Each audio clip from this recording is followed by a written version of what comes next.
Ayan, good morning sa ating lahat mga idol.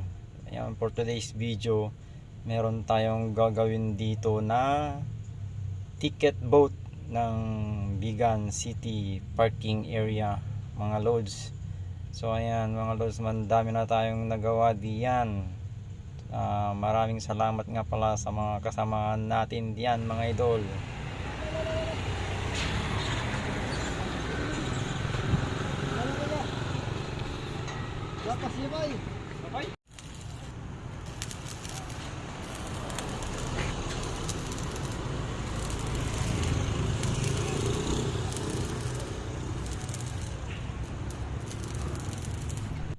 Yan o mga loads, nakapag backfill na dyan sa loob at saka pinupol weld na yung welding dyan sa may poste niya mga loads. So 2.5 days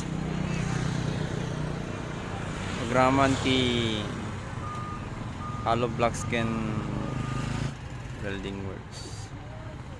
Ayan, ibubuhusan na lang yung poste mga loads at saka magwe-welding na kami sa trusses niya mga loads. Eto sa yung trusses niya. Para sa taas na kami, maglalagay na kami ng trusses niya mga loads.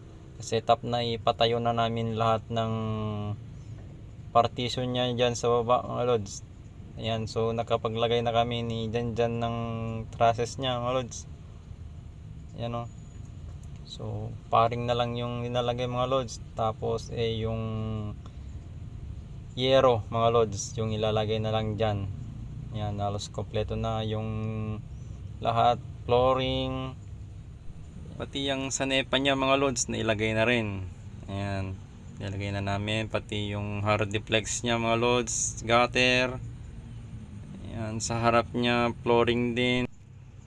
Tapos dito mga loads, malalagyan din ng flooring yan. Tapos mga loads, yan naman sa harap niya. Ayan na yung sa flooring sa loob mga loads. So ayan, tapos na yung gutter, plastering, tapos skylight naman. Yung bubong na lang niya mga loads. So yan, nakapaglagay na rin kami dyan ng partition niya mga loads. So hardiplex, tapos flooring niya halos patapos na mga loads. So pintura na lang yung kulang dyan. Pinunturuan na pala mga loads. So ayan, for today's video, Richard R. Officer Vlog TV. See you next vlog. God bless mga loads.